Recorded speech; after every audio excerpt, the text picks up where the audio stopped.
Bring on the playoffs. Bring on the playoffs. Hi guys. We're back. LEC had its week 1 playoffs, so let's get straight into this. There's some changes now that we're on to the final 4. No longer are we doing team points.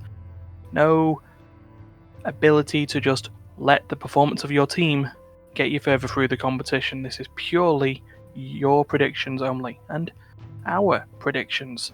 So yeah, it's pretty simple. Speaking of predictions, change number 2.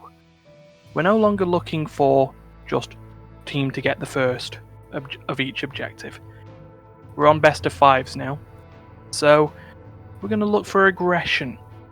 So we're looking for the fastest objectives over the course of the series of games. And speaking of the series of games, change number 3, we now have the tiebreaker. In this case, it would be us predicting what the result of each series would be. Again, as they're best of 5, we get the opportunity to guess any score as long as the result is 3x or x3. Best of 5, that's how that works. Finally, change 4. The predictions will now be blind. We'll no longer be able to influence each other from our big mega spreadsheet of predictions. They get sent to a prediction keeper, and they only get revealed once all the games have been played. So, that's the fun part. Let's bring on Week 1's playoffs in the rundown. So first game of the tournament, first match of the playoffs, SK versus Schalke. And this is fun.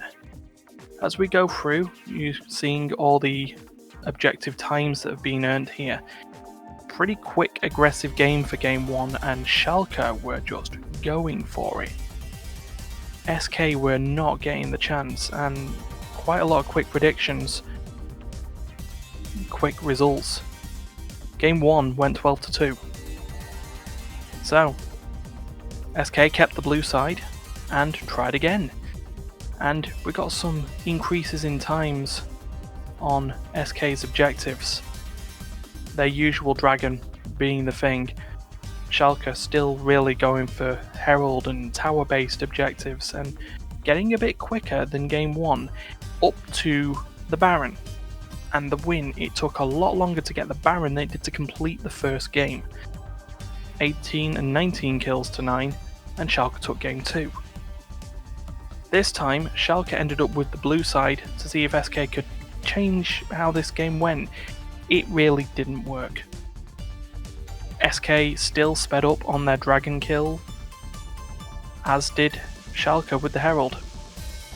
But the game started to slow down a little bit, even with a relatively quick tower.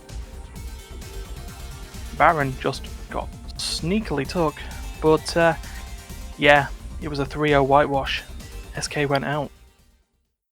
So, just to clarify, these are all the fastest times that were achieved by each team during that game. And as you can see, with the series score, SK 0 to Schalke's 3. It's just pretty simple. That's just how it'll all work out. Green for an increase or a reduction of the time. Red if they didn't get faster. And as you can see there, Schalke took 4 of those fastest objectives, the Tower, the Herald, the Baron, and the win. SK did well on what they did. But it's time for game 2. G2 versus Mad Lions.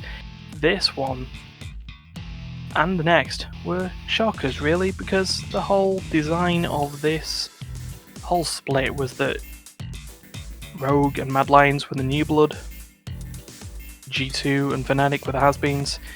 G2 were not living that down. They tore apart Mad Lions in game 1 in a relatively speedy match, 23-10. They got game 1.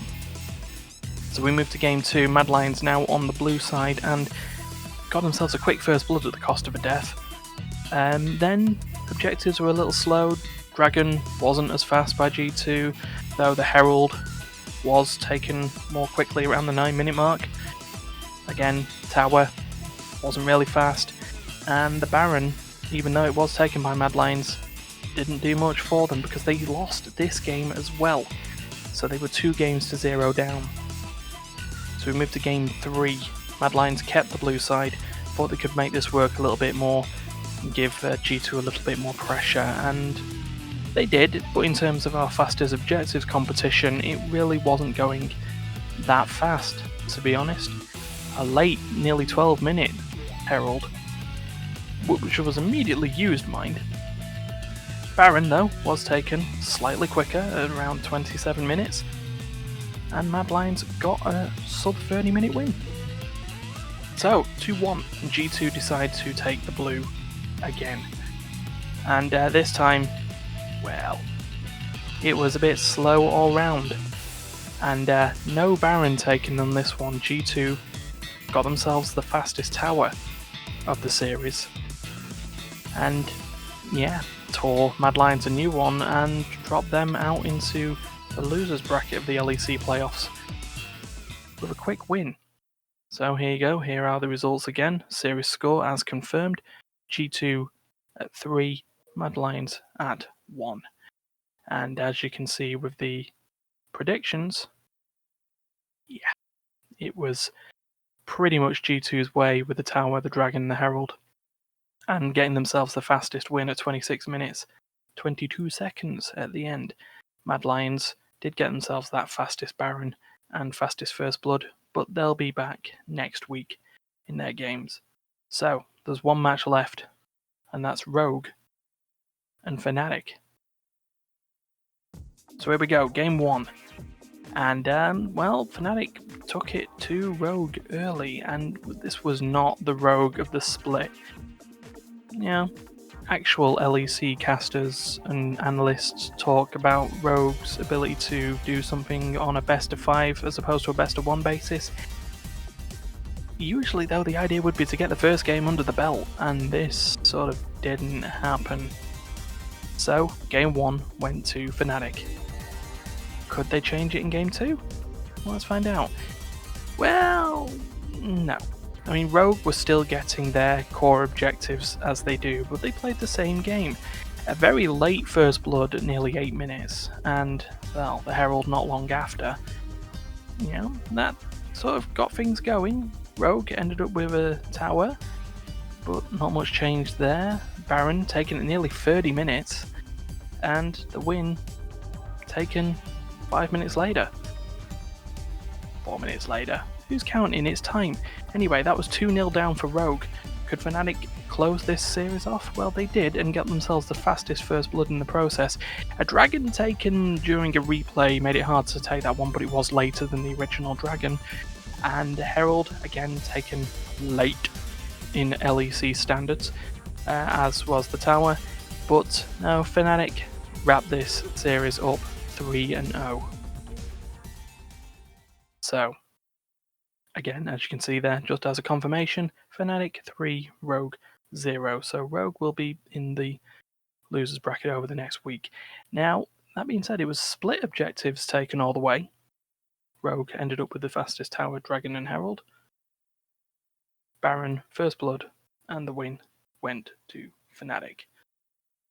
So all that's left is to actually see how our predictions lined up with theirs.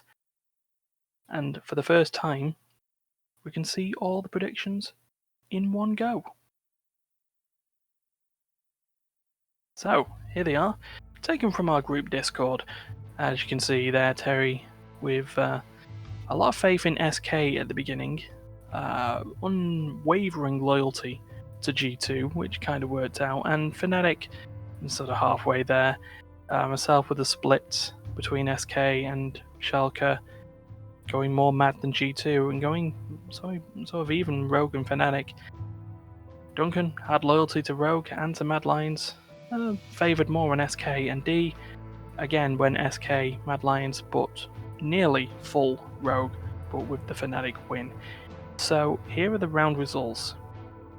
D ended up with 10 points out of 18. Terry ended up with 50% at 9, Duncan at 8, and, well, myself at a lowly 7. No tiebreakers needed. It's pretty simple.